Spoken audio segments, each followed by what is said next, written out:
Hello and welcome to the WDW Fan Zone Show. I am Stuart Sternberg and I am joined by Darlene Nagy. And this episode is about tips when you take a long distance drive to Walt Disney World that can help you out. And this was Darlene's idea because she saw a bunch of things on the road yesterday that gave her the idea and things that she believes can help people. So we'll try to share what tips we know. I've made the journey when I lived in Jersey a couple of times down here by car, once to move and once for a vacation. The move, believe it or not, was easier than the vacation drive down here. Mm-hmm. Um, but you know, and Darlene, I know you've done it from Buffalo, Mm-hmm. so we're gonna give you some helpful hints if you're planning a Disney trip later this year and you plan on driving as opposed to taking a train, plane, bus, or other means. So, Darlene, why don't you tell us what gave you the idea for this show? Well, yesterday, the traffic's been a little crazy in the Orlando Central or Florida area going towards Disney, Universal, SeaWorld. Um, they're working on I-4, which is one of the main drop-offs for going to all of the parks. I'm sure if you have driven, you know those roads I'm talking about. There's also the 417, the 429. They're all in the general area over here. And then we have our back roads, which the infrastructure is being worked on all around. But when I-4 gets backed up, you have backup traffic on all the other um, areas of all the towns surrounding Disney. So I seen a few people with plates that weren't from around here, so I knew they weren't Floridians and they had families with them. Um, you want to make sure that you have a spare tire that is not flat.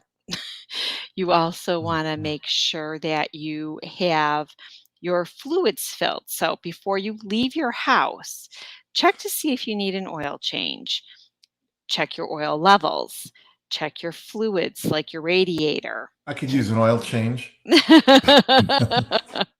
Your oil changes, your radiator fluids, your windshield washer fluid. You wouldn't believe how many how much like windshield fluid you're going to go through from dirt, bugs hitting your window, anything, rain, sleet, snow. If you're coming from the north, of course, you're probably going to have your special snow winterized windshield washer fluid in your car, but just make sure you have the right one in case you end up going through somewhere where there's ice or that. And so if you're coming from a cold weather area, your windshield wiper fluid could be for Right. temperatures that are far below zero. When you come into Florida now, you're going to need them for hot days and something that'll help remove those nasty bugs that Hmm. just take suicide dives on your windshield. Right, exactly. Um, and then you want to make sure that you have your gas and everything filled up before you leave home, because Yeah. don't forget you might not be passing a gas station. Um, and then make sure you watch your gas gauge when you're driving so you don't run out of gas. Because I know we filled up at least I think twice on our way down from New York. So what really gave you the idea for the show is you saw a bunch of things on the road, people with flat tires yesterday. Yeah, Um, there was a guy checking his fluids because he must have had an issue with something. There was another guy who was he had two tires on the side of the car. One was off, one was on. And then his wife was getting another one off the bottom of the car at the same time. So oh God. it was a little crazy, you know. I Yeah. thought they were accidents, and they weren't. They were just, like, lining up on World Drive. It was kinda weird, you know? Now something that's important for people to do if you're taking a interstate drive that will last hours and you're coming to Florida to go to Walt Disney World, make sure you have some kind of coverage for roadside assistance. If it's not AAA, if it's through your insurance company, while it's likely your insurance company will cover you from one state to another, make sure your roadside assistance is valid in a state other than your home state. That's just something you want to be careful about. Now, other than what Darlene had mentioned with your fluids and tires, it is important that if you don't have a spare tire, to make sure your donut is still okay, so you can get to a service station to at least fix your tire or replace it if need be. Where was I going with this? I forgot. But something else that's also important is if you have kids in the car with you, keeping them happy and occupied. Whether it's video games, DVDs, if you still have a DVD player, or tablets that they can stream while you're on your way to Walt Disney World, something that'll keep them happy, whether Disney movies they can stream or that you have downloaded on the tablets they can watch. Snacks, very important. Have snacks, plenty of snacks. Because the less you have to stop and the quicker you get there, the less likely you're going to get stuck in traffic. I've always had the motto: the longer you're on the road, the more likely it is you're going to get stuck somewhere in a traffic jam. So, right. I know a lot of parents nowadays use the iPads and Kindles for reading for their children and stuff. So that's kind of cool that they do that.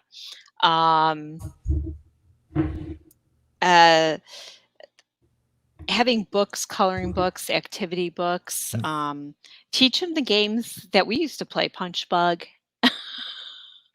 When they see a Volkswagen, or yell out the state license plates that they pass along the way. So, there's all different types of games you can play with your kids. And you can do that even here while you're driving. If you're stuck in traffic, there's a ton of different license plates to see. Now, someone we know, I'm not going to mention the name or who the person, well, if I'm not going to mention the name, I'm obviously not mentioning who the person is, had a funny line about what they would do with their kids in a car on a long journey: put them in straitjackets. Now, this person did not mean that. It was a joke, but I thought it was funny and worth mentioning. That is so awesome. Yeah. I just yesterday was really had me thinking while my drive took an hour and 45 minutes and another half hour to get into the park. Yeah. It didn't take us long to get to the park. I mean, we did hit a little traffic going to the Magic Kingdom entrance because there was a car stuck on the road. So you were lucky. Yeah, but then getting from the parking lot even with the tram to the Magic Kingdom was an adventure. It was Christmas crowded yesterday at the Magic Kingdom, and I've heard for the last week it's been incredibly crowded, and they have a marathon weekend this weekend. So just a word of advice to annual pass holders or anyone else coming for a day: if you can postpone your visit until after this weekend, you might be better off. Because you've got people that are on, I guess, winter recess that are here from school. A lot of school kids from northeastern states. People who were at the Daytona 500 have come to visit. The marathon runners are now there. Half marathon runners. It is pretty busy. Yes, the princess, yes. So proceed with caution if coming to Walt Disney World over the next few days. And February used to be their quiet time. There's no such thing as quiet time at Walt Disney World anymore. But this is the most crowded I've seen it outside of the Christmas season or holiday season ever. And I mean ever. Usually that's the busiest time you'll find anywhere. Even Easter isn't as busy as the holiday season in December. And this week in the parks, it was I don't want to say it was a nightmare, but it was very congested.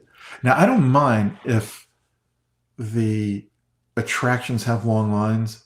I mean, it's never a good thing to have long lines if you're waiting for one. But what I do mind is when you're unable to maneuver through the streets, whether it's Main Street or other parts of the park, because they're so congested, that takes a lot of the fun out of it. There's a lot of magic to see just walking around, and when you can't even enjoy that, it's a little disappointing. And hopefully, this is just an abnormal couple of days. Although Disney's must be loving it because they're making money hand over fist. Right. um, but for guests, it's not fun when you can't even maneuver through the streets easily. There were Yes. two people in ECVs, a couple that were riding on the sidewalk, and if you were in their way, they were not moving. You had to move out of their way, or they were prepared to run you down. It's just like some of the things you see in the parks now. Not Disney's fault at all, but guests aren't as polite as they used to be. Most are, but there are a few more than usual that are not so polite. I have to see what the new, strollers look like because Oh, they're really nice. are they because I got clipped in the back of the foot a couple times by the old ones. So I'm Yeah, hoping that these are a little bit more user friendly. they look. I'll tell you, they look really nice. I don't know if they're more user friendly, but they look really nice. Disney did a great job with the new strollers. Good. Anyway, getting back to driving long distances. Yes. Um, you know, it might pay if you're coming for several hours. My suggestion would be to stay at a hotel or a motel for one night or some other resort. Don't make the trip in one day if you can help it, because you're going to get to the parks. You're going to be exhausted from driving, cranky if you have kids in the car with you. And I mean the adults, not the kids. Won't be cranky. And you're going to need some rest. And it's going to be like, okay, we're here, let's go. Mhm. And it's just going to, what's the word I'm looking for? Snowball. It's just going to snowball from being tired to being overtired, and not getting enough rest could also affect your immune system. Uh, Yes. Oh, make sure so and make sure you pack all your medications and everything. yeah, Um, absolutely, and take extra days just in case because you just mhm. don't know. And any vitamins, the Hmm. chewables for the kids, Yep. yourself. You do not wanna get your immune system down.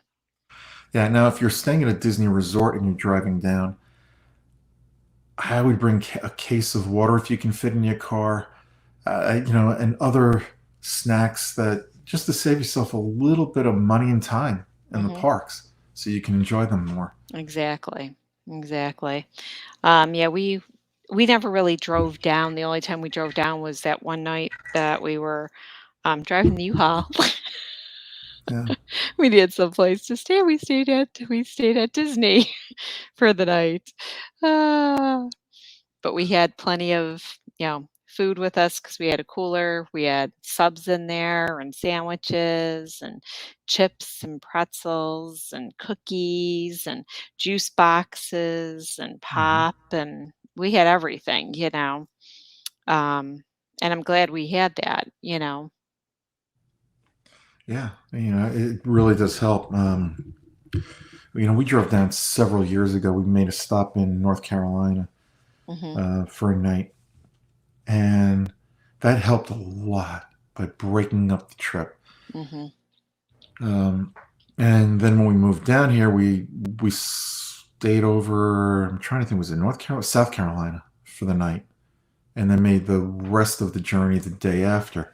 mhm. And you know, and that time, the second trip, we moved down. It was like right at the beginning of COVID. It was a quick decision we made to leave when we did, Yeah. and we were prepared with sandwiches and everything else and coolers, and Mhm. because we did not want to stop anywhere unless we had to get gas. Right. And that was the smart move. Now, my understanding is, and I believe it's Amtrak, but I'm not sure. But one of the train that goes to Sanford from Virginia are running deals from, I think it's beginning of March through the beginning of June, where you can take it's the auto train, where you can take the auto train for as little as $29. Oh, wow. So if you don't want to tax yourself or your car that much, you could look into that if you're coming down between the beginning of March and beginning of June as an alternative method. If you can get to Virginia and go into Sanford from there. Sanford is not far from Walt Disney World. I think it's about a half hour to 40 minutes. Right. I mean, Um, that's even an option for me to take it. yeah, yeah, yeah. Right, if you're going up north. Right? Yeah. So that's just something else. Anything else you can think of that people can do to help themselves out? Well, just plan out. Like, think how far is your drive? Mhm. How long are you gonna go? If you think you're gonna need a resort, or another hotel to stay at, plan it out. Like, say you want to drive like 6 hours, stop for dinner, look where that would take you. Yep. And always figure in if you're going during rush hour traffic or weekend traffic when there's a holiday in that, you have to tack on more time. I Yep. mean, you just Absolutely. do. And you know who Um, can help everyone out? Mouse Fan MEI. Travel. Yep, Mouse Fan MEI must Travel fan is travel. the foremost travel planner in the entire industry of travel planning. The absolute best, bar none. So whether it's Walt Disney World, Disneyland, and Adventure by Disney, Disney Cruise, which we just came off of a couple of weeks ago. Can't wait to go again. Um, whatever type of vacation you want. It doesn't have to be a Disney vacation. The good folks at Mouse Fan Travel have you covered no matter what you want to do, how you want to do it, where you want to do it. Your budget, your plan, your way, with their expertise. Nothing beats Mouse Fan Travel. You can find out more about the great deals they've got going on, and they will help you if you plan on driving down here by giving you a to-do list of things you need to do to prepare you for your trip down. And you can go to www.mousefantravel.com. That is www.mousefantravel.com to find out how great and wonderful this travel planner is and let them plan your next Walt Disney World vacation. Sorry, Darlene. Oh, Just no. figured that was a good time to mention Yep, Mouse Fan Travel. that was a very good time. Yeah, yeah. I'm trying to think if there's anything we left out. I don't believe there is. No, Just make sure. What I would do if your car is older or not brand new, it doesn't hurt to bring it to a mechanic you trust. If you have a Mhm. mechanic you trust, Right. um, to let them look over your car just to make sure everything's in working order before you head out on the road. And that is something I definitely would recommend to anybody driving down here in their vehicle. Now, if you're renting a car, you know that's a little different. Then you could just make a phone call. Car broke down. Switch Right, it out. right. Yeah. Yeah, there's a big difference when that happens. When Yeah. it's your own car, you're kinda like, "Oh, geez," but that's where, you said you wanna make sure you have your roadside assistance card with you, and Yeah. you can get assistance when you're on the highway or on a back road. Yeah. All right. I think that's going to do it for us this week. A short show this week. We will be back early in the week next week with Yes. our news edition of the show. And we're going to be recording our second show of the week, a day early. So we'll have that for you a day early. And that's because the night that we normally record, I won't be here. I will be hopefully in one of the parks that night. But if something changes, maybe, well, no, nothing's going to change. We'll be in one of the parks that night. And so it'll be a late recording, the second show of the week. The first one will be our normal time. So until then, everybody stay safe. Bye bye. Have a magical night and stay safe, and good luck to all the runners this weekend. The princesses will be out in full running gear. So have a magical time.